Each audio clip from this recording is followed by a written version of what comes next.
All right, welcome back from that break. If you're just joining us, this is Sports Talk on Atlantic Television Network. With me this morning is Emmanuel Mike, Mike, the man I call the Mike Man. Good morning, Tempo, and good morning to our viewers out there. Always a pleasure to do this with you. Always a pleasure. We have a lot on the menu, so let's start with some news making round in basketball. And of course, Rivers Hoopers started the Edim Championship with a win over the Brave Stars of Ghana.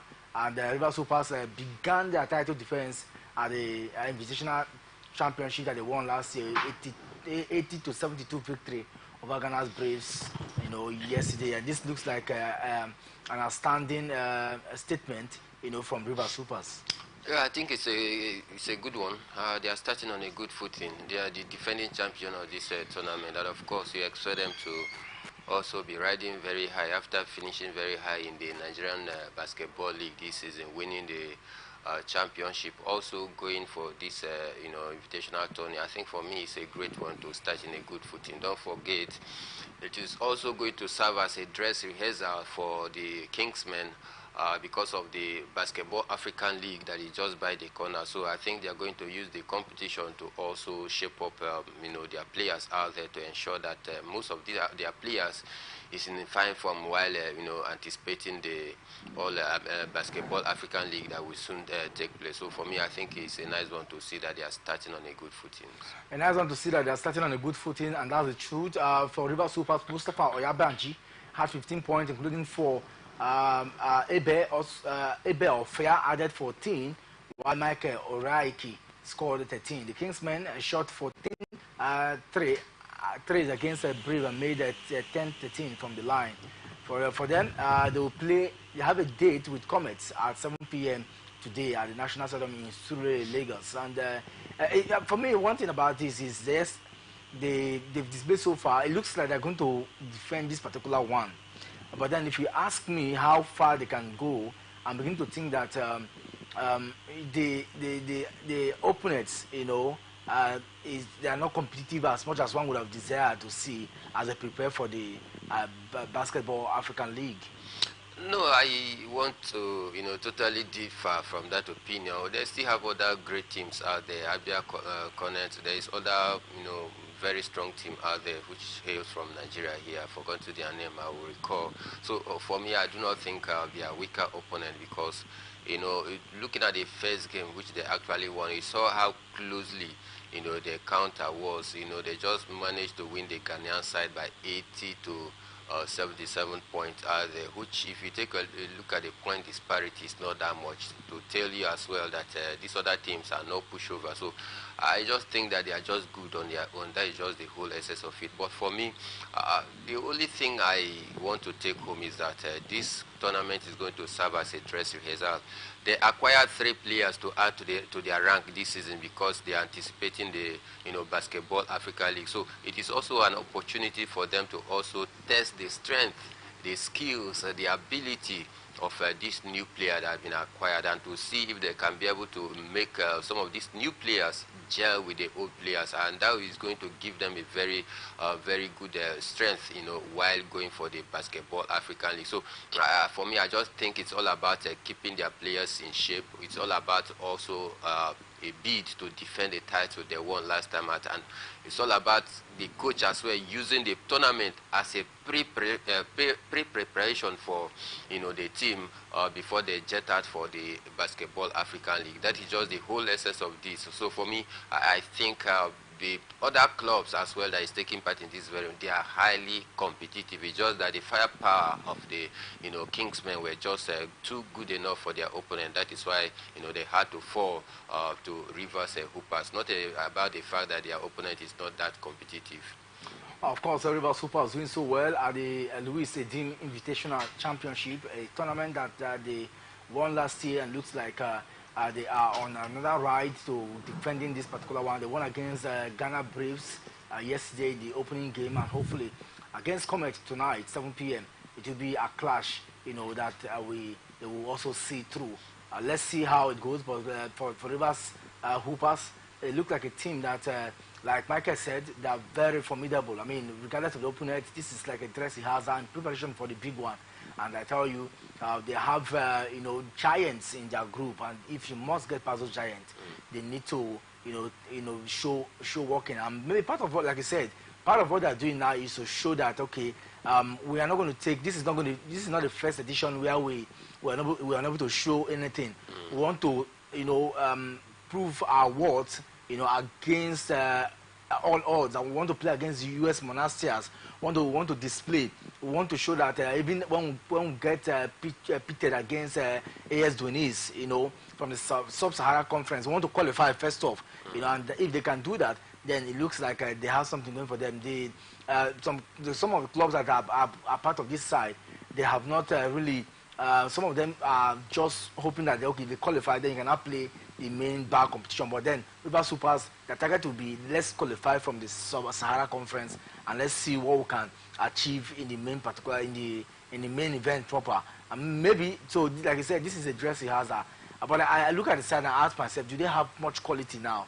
To prove, because I mean, at the level of the continent, if you don't have quality, that's always a challenge. So I ask, do they have much quality now? Does Ogo Daud have the complement of players that he wants to prosecute the game that will be starting very soon on the continent of Africa?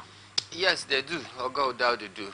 I just mentioned earlier before now that they actually acquired 3 new players, foreign players, to add to the rank this season. Just 3 weeks ago, that is when they bought new players, 3 new players to add to the ranks. And these are players that are very, very experienced, players that have also told, around the world, plying their trade in different leagues out there. So bringing such 3 players to add to what they have already, I think is going to also beef up the squad as well. Don't forget, they already have good squads on ground before. That is why they had to emerge as the champion of the Nigerian Basketball League, which the final actually took place here in Port Harcourt a few months ago. You saw how massive, how impressive they were before they were able to nick that one in the bud, thereby winning the Nigerian Premier Basketball League here.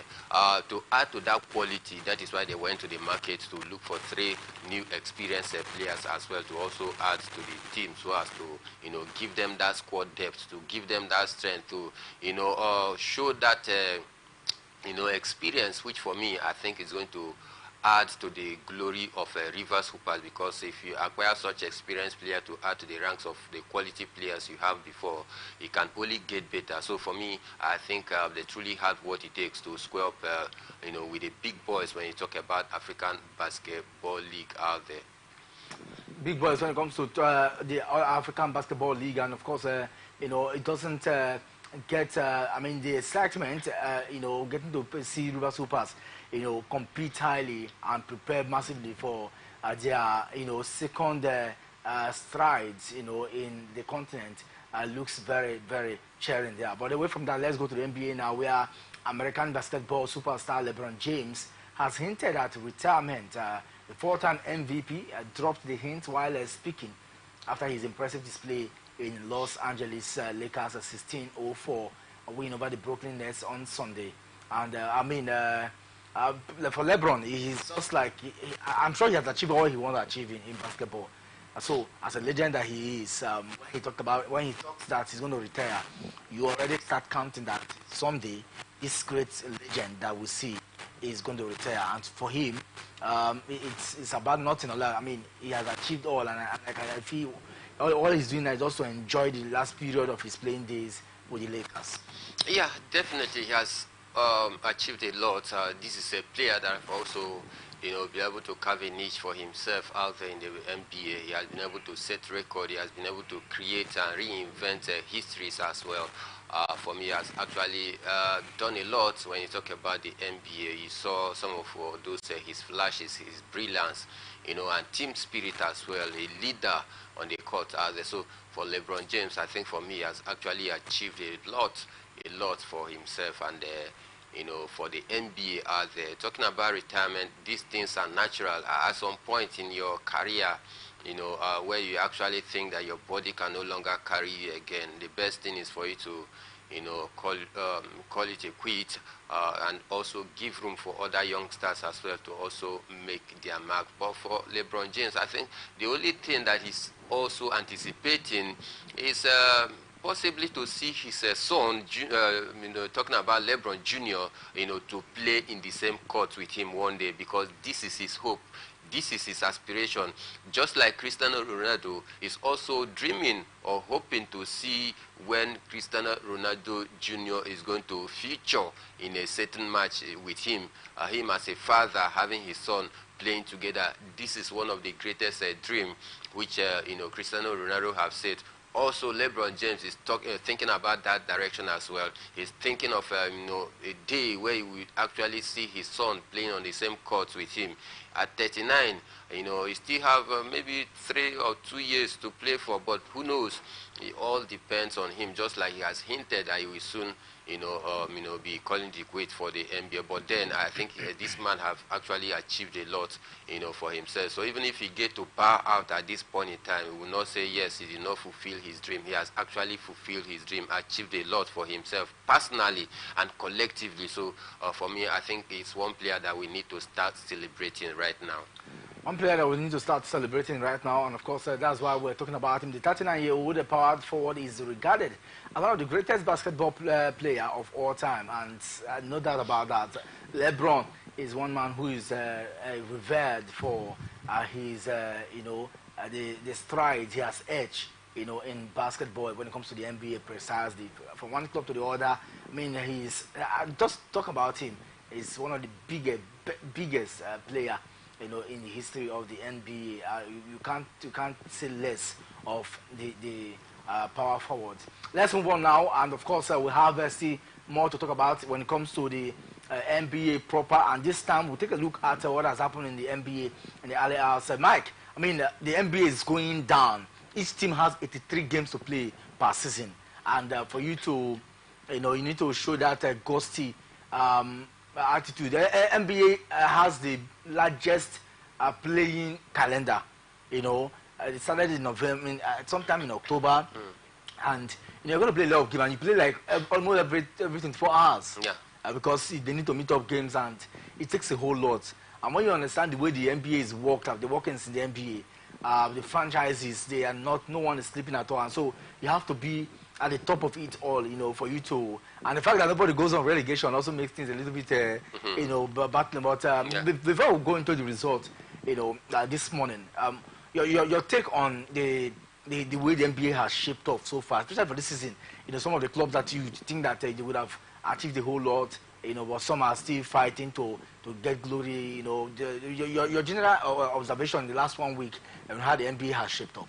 I think my general observation is that we've seen teams out there battling so hard to ensure that they finish within the playoff, and they've actually seen some of the big guns, also, itching closer to the playoff first before, some of the games comes along. Team like Bolton Celtic doing pretty well so far this season for the Western Conference. Other teams like Milwaukee Bucks, also doing pretty well. Then if you go to the Eastern Conference, talking about Denver Nuggets, Golden State Warriors, Los Angeles Lakers. These are teams that is also, fighting so hard to ensure if they can, finish within the playoff. And a lot of them is doing remarkable things, like Bolton Celtics so far, recording the highest win and the highest points so far this season. I think, for me, generally, I think the NBA, like what we know, is always very, very competitive. None of this team is ready to, back down at this point in time. They always fight till the end of it. Even some of the teams who actually have struggled at the start of this season, at this point, they are beginning to pick up some wins, picking up some points out there, causing upset to some of the big names, teams out there. So for me, I think my general overview is that the NBA for this season is actually living up to the expectation, to the hype of that competitiveness that we've seen over the years when it has to do with the NBA. And we have some individual players as well doing massive things, breaking records, setting records. Players like Gianni Antetokounmpo, LeBron James, Nikola Jokic as well. So these are some of the players that is also making their marks out there, writing history upon history, putting one massive start or the other games after game, getting 30 points and above with more than 15 assists. So these are some of the big names that is also changing the narrative for this. But in all, I just think that it has been an eventful, NBA for this. Is very competitive, devoid of controversies like in some years past where we had many controversies, players against player, club against club, fighting for each other and one issue or the other. But I think this season has been relatively very, very competitive and very, very peaceful as well. So I must give the organizers a pat in the back, because over the years they try to improve season after season. Season after season, and of course, let's now look at what is happening, what happened in the early hours of this morning in the NBA. The Charlotte Hornets tried their best at home against the Boston Celtics, showed their gusty character, and on that particular one, the gallantry was very, very conspicuous, but they were unable to stand the firepowers of the Boston Celtics, even in their own home, as they lost 118-104. Boston Celtics, one of the most achieved teams, in the NBA. When they come to your home, it doesn't matter whether it's your home. Yeah. They do the needful, get you. That game was all 19,223, spectators, basketball fans in the stadium there at the Spectrum Arena or Center. But yet, the Boston Celtics garnered that courage, to deliver what they think is best for them. Bolton Celtic quality have never been in doubt. They are a name that it sounds like a household name in the world of the NBA, just like in the Formula One where Ferrari holds way. When you talk about Formula One, like it is often said that Formula One is Ferrari and Ferrari is Formula One. It's likened to in the NBA with Bolton Celtic, a lot of history that have actually created for themselves in the NBA. So they are still a force to be reckoned with any day, any time. They are, throwing all of the questions against their opponent. They don't know whether they are playing at their own hood or they are going away. All they want to do is just to come there and get the victory and go back. And this is what Bolton Celtics have been doing, since the start of this season. It doesn't matter wherever they play, whether it is their home or not. They are just like the Barcelona of the 2009-2010-11.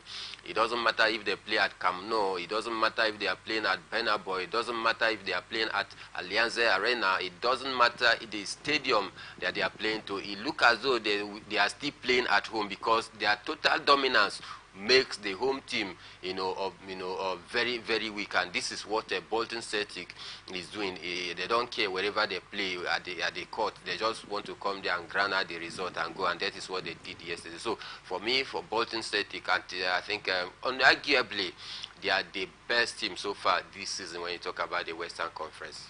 Of course, the best thing so far this season when you talk about the Western Conference, but something dramatic transpired at the Little Caesar Arena this morning. We are 19,999, spectators came out to watch, and it looks like the biggest, except as we go on, we're going to see, because about 7 games were played in the early hours this morning, and I had the pleasure to follow some of those games, because the NBA is coming to the period of strong contest, where teams for the play-in playoffs will be, differentiated, and clearly, Jaren Jackson Jr. was the star man in that game for the Memphis Grizzlies, where he posted 40 points, in a show that it looks like he has stolen already in that encounter. And if you look at Memphis Grizzlies this season, they have not done poorly, so to say, but they won 111-108, courtesy of Jaren Jackson, who was in fine form for his club. I think it's a massive one for them out there, breaking up that point record out there for himself. I think it was very, very massive. You listen to the coach talking immediately after the game when he was asked about the player. He said that, he's their greatest asset, and that is why they don't want to joke with him. And anytime that he's on the court, he's able to deliver it up front. He's able to carry the burden of the team on his shoulder out there, and that is what he actually did yesterday, thereby propelling his team, with that 40 point out there, and a handful of assists out there to ensure that his team actually emerged victorious. Just like you say, they have not been, doing pretty bad, so far this season. They are just within the mid-table. They started the season very poor as well, but as the tournament continued to grow along, they continue to pick their momentum, they continue to pick their mojo. So, and that is why you're seeing them, performing averagely. You won't say that they've done pretty fine, neither have they done pretty bad this season so far. Neither have they done pretty bad, because when you look at the margin, they've won just 25 points and lost 50 so far this season. But when you get to see them win a game like this, they've been struggling of late. But in the third quarter, we saw that magic. 41, 30 something point between them and the Detroit Pistons, and we saw that man, Jackson Jr. Single-handedly, posted those particular one. It was a ding-dong affair. They lost the first 2 quarters in that particular one, but they came into this third quarter, get the deed John, and they went into the last quarter, to seal it off, and that ensured that they got 110, 108. That's just 2 point difference between them and Detroit Pistons. Otherwise, we would have gone the way of Detroit Pistons, at the Caesar Arena. But then let's move away from that now. And for Detroit Pistons themselves, it's also not sharing that they have won just 13 games, and lost 62 games this season. Yeah, one of the poorest teams so far this season. Detroit Pistons, I think they find it very difficult to show the class we saw of them last season. Though last season they didn't finish very strong, but they finished above, way better compared to what they are doing this season. I expected them to build on last season, dying minute, improvement, because at the course of last season, you saw how they were able to, win some few games. So you expected them to also build on that gain of last season. But then, coming to this season, they've actually been very, very poor, winning only just 13 games. I think for me, it's very, very disappointing for them. And looking at their coach as well, the board the other day was talking about, the need for the coach to also, pep talk the players into giving out their best. And we also hear that they are also possibly looking for a coach come next season, though it has not been made very official right now. But looking at the result that they are churning out, I think is not all going well with their fans out there. Neither is it all going well for the board out there. Let's see what possibly will come out of that rumor, whether the coach is going to stay at the end of the regular season or not, whether they are going to fire him and bring in a new coach that is going to change the mentality of the players to that of winning mentality. Because as it stands right now, I think the players, that winning mentality is no longer there, and that is why they keep losing games after game. But for me, I think it has been a very poor season for them. Poor season for both the Memphis Grizzlies, who are seated 13th, on the log, just 2 points.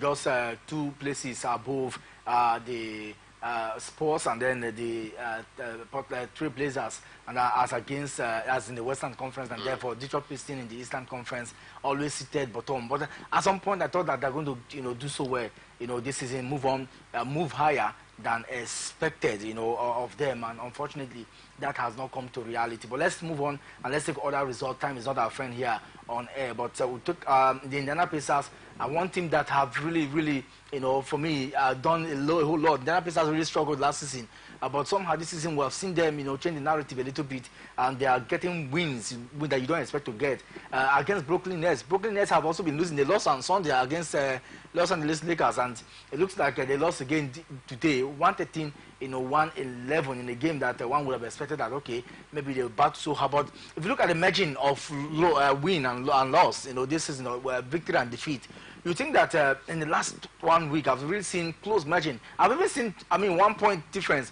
in overtime, and that for me is very dramatic. So it looks like teams are now doing everything possible. No team should be taken for granted, because what we saw at the Gainbridge Arena, where 16,522 spectators came out, it was a very close encounter, 133-111 against the Indiana Pacers and Brooklyn Nets.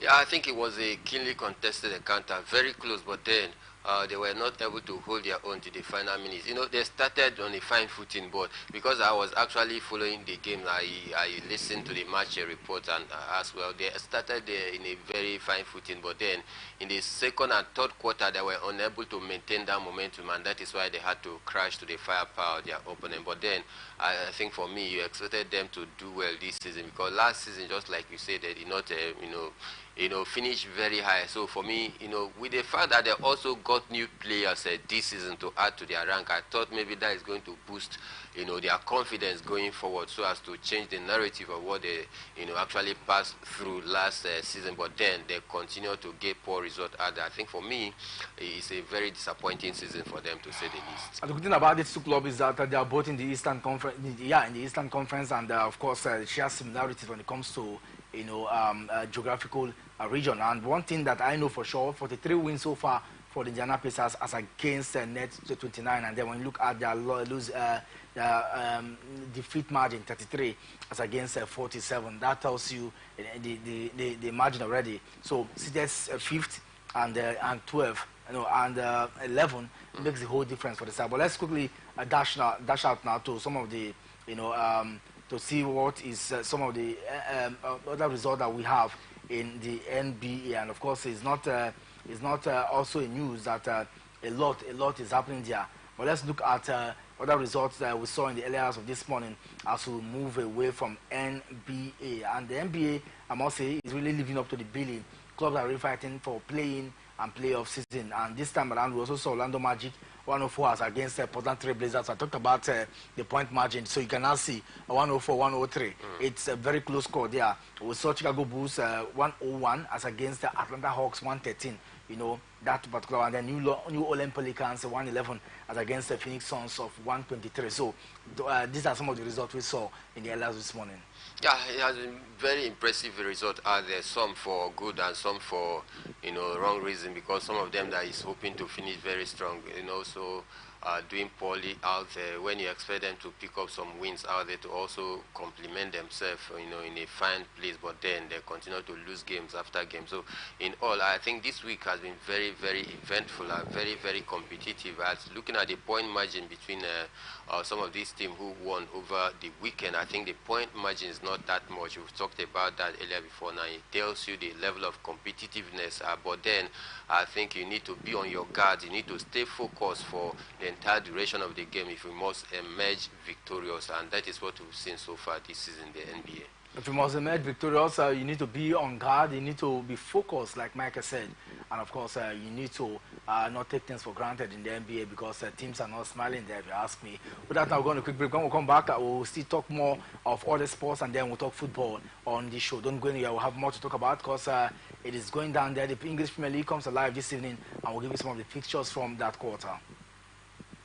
From the line across the ocean to the land beyond the mountains, through the Sahara, we bring all sport news, live analysis, expert discussions on trending stories in politics, business, socio-economy, sports, and documentaries. So catch all the updates on the happenings around the globe. Stay focused on the fact today, only on ATN.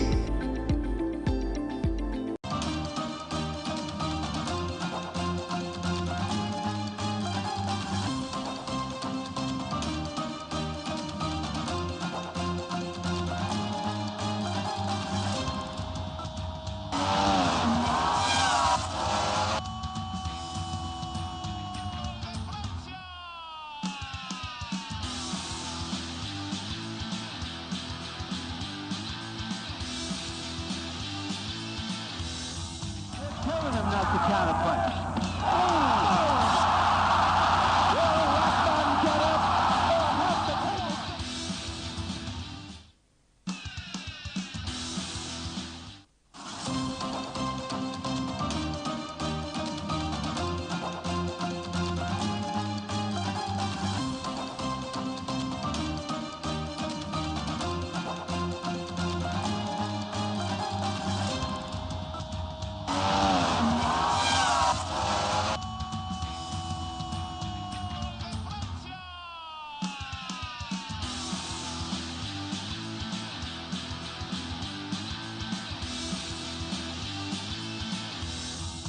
Telling him not to counterpunch.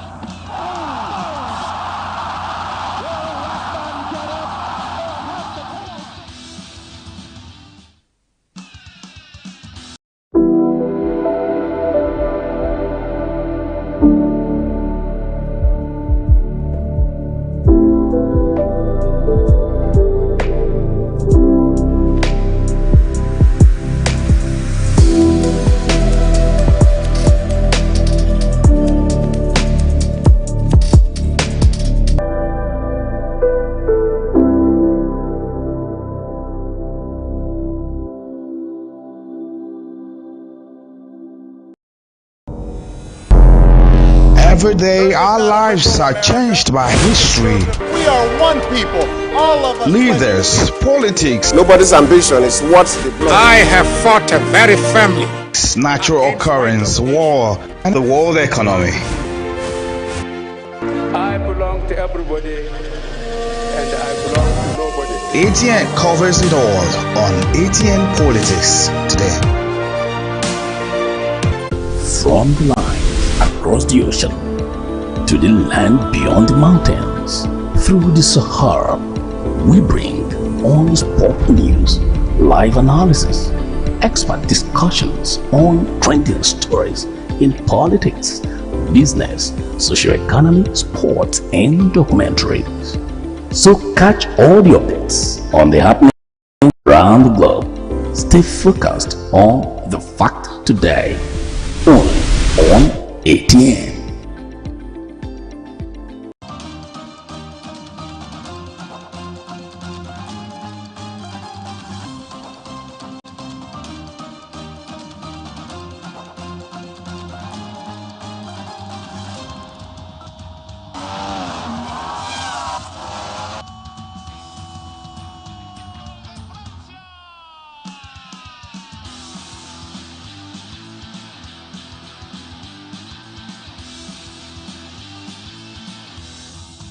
Telling him not to counterpunch.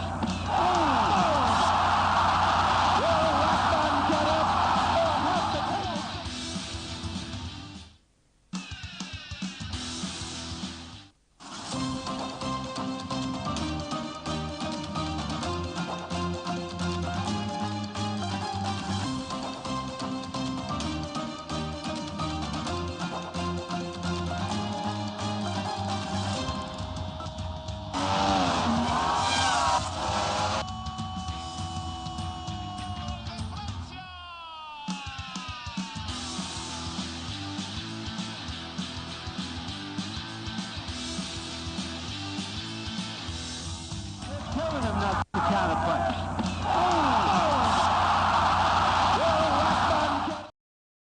Back from that break, this is Sports Talk here on Atlantic Television Network, and of course, we're looking at the big issues, stories, from sports.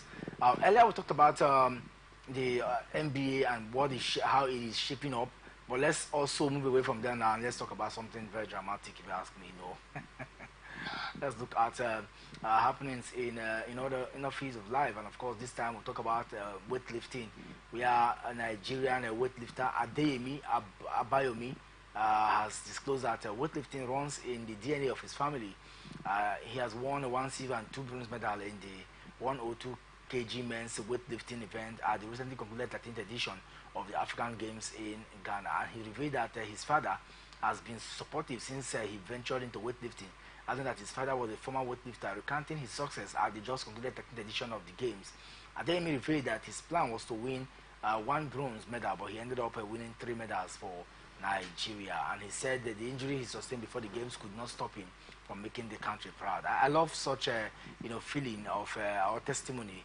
You go in with, you anticipate to get a little, and then you go out there determined to achieve even more, and he did that in fine fashion. Of course, he did that also in the spirit of nationality as well. For the fact that he was injured prior to that game, but then he still take it upon himself just because he want to go out there and make the country proud. He was hoping to at least possibly get a single medal, but then he got there and won 3 medals. I think for me it's very massive. This is boiled down to determination, and of course, speaking there, he said that his lineage is that of wrestlers as well, as he also mentioned his dad as being one of the inspiration behind his him doing so well. I think for me it's a massive one. We have sportsmen and women who can also continue to show this kind of patriotism. I tell you, by now I think when you talk about sport, we should be up there.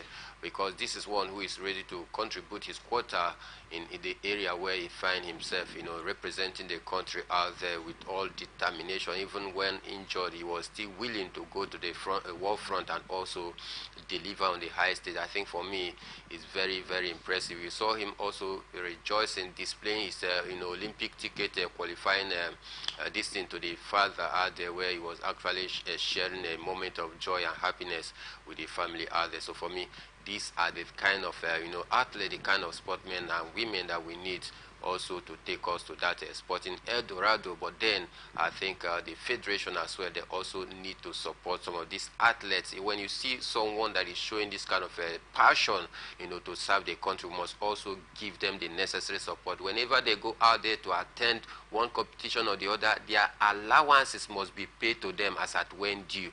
What is due them financially should be given to them, because it is also a source of encouragement and motivation, for some of these athletes as well.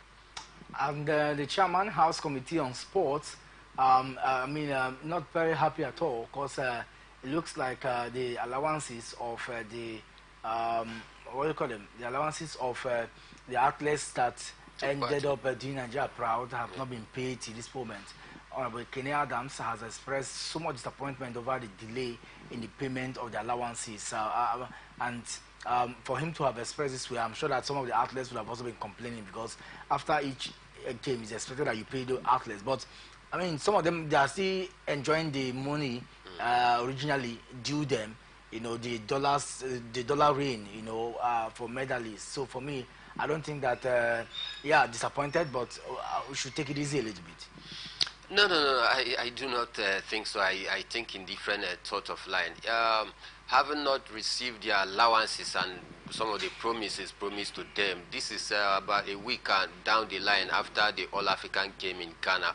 You had the sport minister 2 days after that competition was came to an end. You had the sport minister talking about John Owaneno, congratulating the athlete, and also promising that indeed on their own part they are going to make sure that their allowances is being paid to them in due time. And by now you think that maybe that has been done, nobody heard of anything. But then as of yesterday, the sport the chairman sport committee is also raising this alarm. He was not very, very happy. I think for me, this is one of the reasons why I just said earlier before now that some of these sportmen and women, some of these athletes who is willing, to don on the colors of the country and serve us very proud out there. Whenever they go out there to do us proud, we must also fulfill our own part of the bargain, which is by making sure that their entitlement, their camp allowances, and the rest is given to them as at when due. What if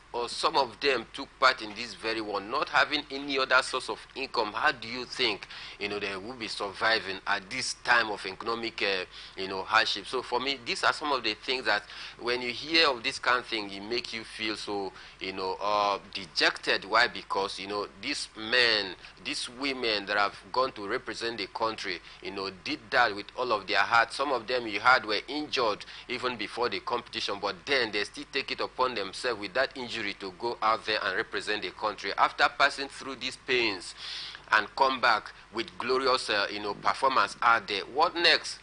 Pay them their allowances, pay them their, their entitlements, so that at least they will be happy for it. When next they are called for national duty, they will be proud, to go and serve the country meritoriously. But then when we are beginning to see this kind of, setback in the area of trying to reward some of these athletes after a good and impressive outing, then it becomes a question of why do we have some other sportsmen and women deciding to choose other nationality instead of Nigeria? These are some of the issues, and we have not been able to address it. And if you continue to linger, I tell you, you see other sportsmen and women that will take up nationality of other countries instead of Nigeria because of the way things is being run here, which is pretty bad. Because the way things are, it's wrong, pretty bad if you ask me.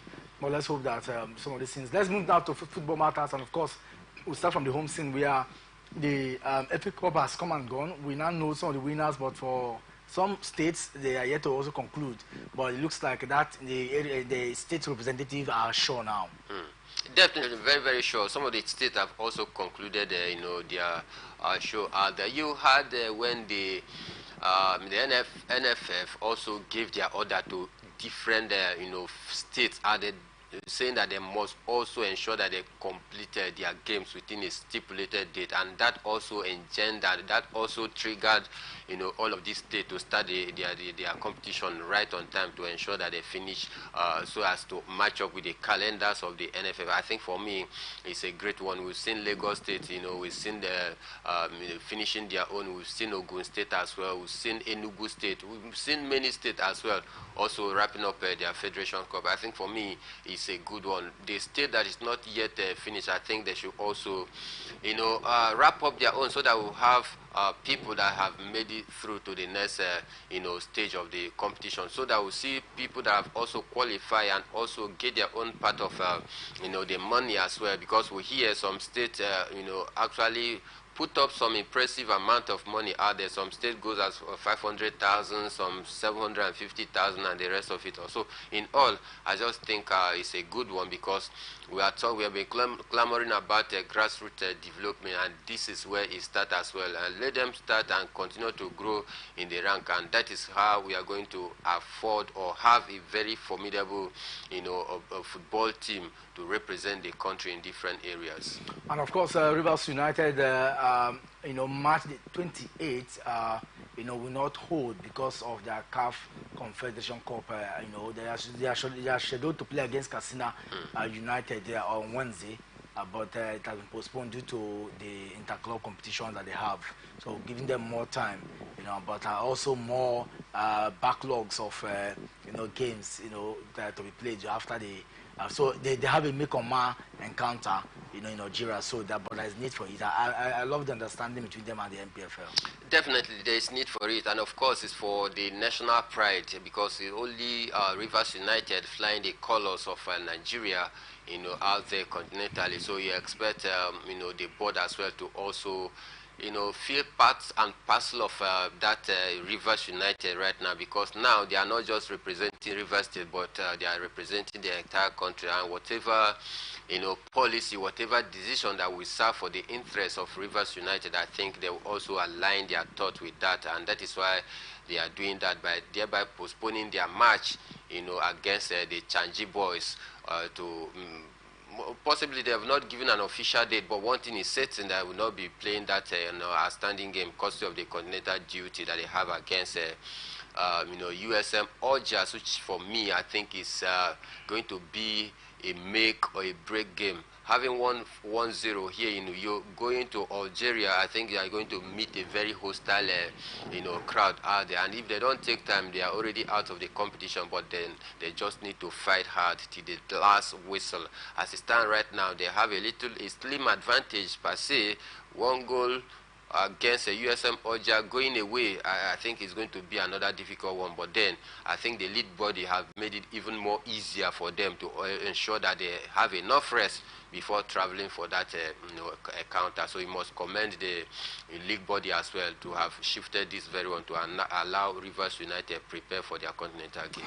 Yeah, the another game that matters so much for to Nigerian football lovers is the Olympic qualifier between the Super Falcons and the Bayana of South Africa, and it looks like a lot of activities ongoing at the camp of the Super Falcons, and their captain have arrived camp, but then it looks like we're not going to have the full complement of the squad, because players like Ashley Plumtree will not be playing this particular one, injury concern, and this looks like this is not sounding good at all.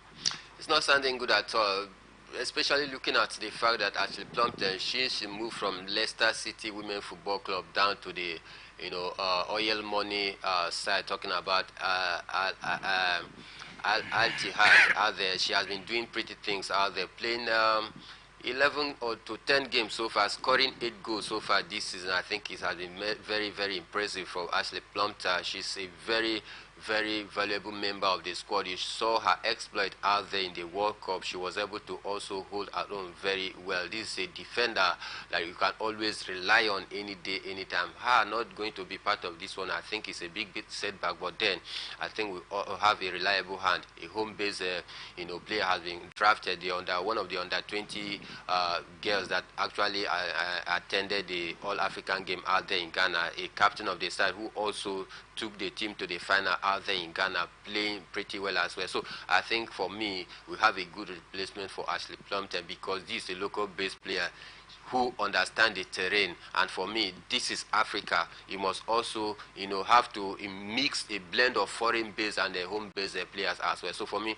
I think in as much as we are going to, lose Ashley Plumpton presence in that, defense line, we have capable hands that is also going to take the baton out there to replace Ashley Plumpton. But in all, I just think that it's going to be a cracker between the Bayana and the Super Falcons because Ellis, the Bayana coach, has been talking very, very tough. And of course, the Bayana team, they are one of the, the strongest team here in Africa right now as it stands. Boasting of good players are the likes of Gatlana, the captain of the side, and the rest of the team. I think they have been very, very impressive. We need to trade with caution against the Bayana girls because I tell you, they are not an easy, team to deal with. We must do everything possible to ensure that at least we nick this one on the board. After not attending the Olympic game for how many years right now? Since the last time we attended was 2008. 12 years now. Yes, 2008. I think for me,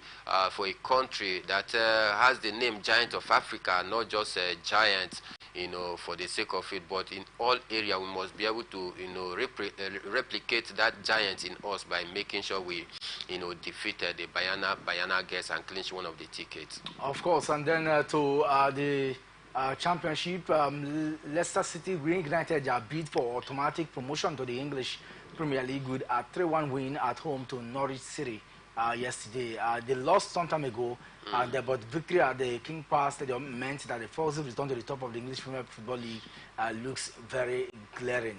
I think for me it's very, very visible this time around. They're beginning to pick up, the broken pieces. Don't forget they were riding on a very high note before their last 5 games. They start to stutter. In their last 5 games, they've just managed to win only one, and it tells you how bad their form has been in their last 5 games. But then it is also good to note that they've also, bounce back right now, taking the first spot out there. Let's hope that they continue to, build on this because we want to see them back. Don't forget, this is the 2015-2016 EPL champion.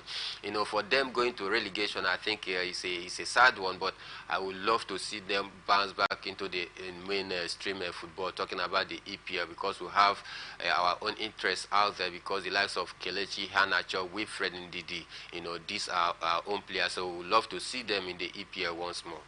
We'd love to see them in the EPL, and of course, let's talk about more from the English Premier League. And Liverpool manager Jurgen Klopp is talking tough this morning, and he said he's determined to enjoy the closing stage of the English Premier League title race. Liverpool, like I saw, looks like a team that will want to win all their games and then expect something dramatic to happen. But still have some of the big names to contend with.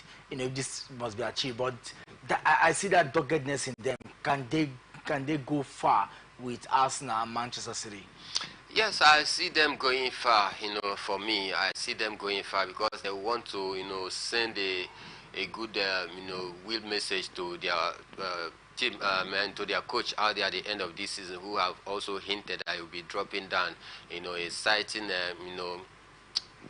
tiredness as a result of that. So for me, I think Liverpool, we say yes, they're in a poor position to leave the league this season. Looking at how far they've gone, even with some of their key players injured, they find a way to be able to go to the academy and bring young squad as well, young legs that can also take the place of some of these key players.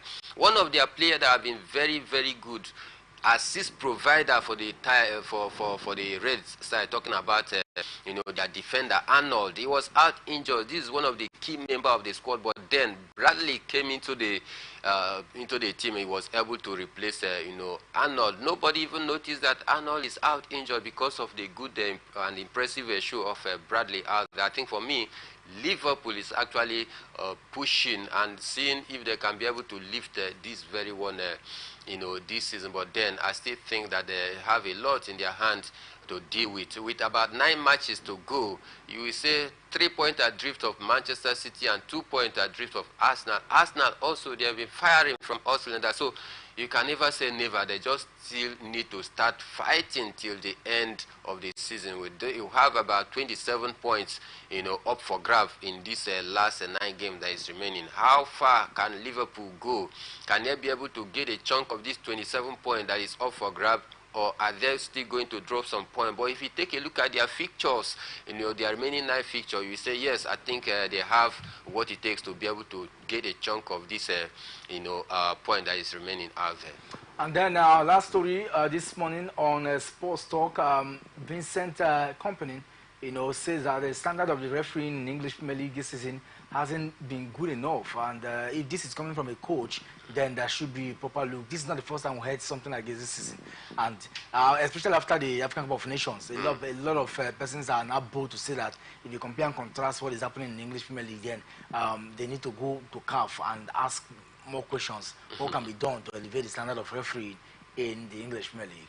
Well, for me, I think for Kompany, the coach of Burnley, I think his excuses are the whole no water. I actually watched that game between Chelsea and Burnley when he was shown that red card. Yes, because he was protesting violently against a foul call, which actually led to the penalty. Of course, if you go to watch the replay, you clearly agree that it was a penalty. So a penalty with red card, deserving. And if you take a look at their players so far this season, about 6 of their players has already gotten red card.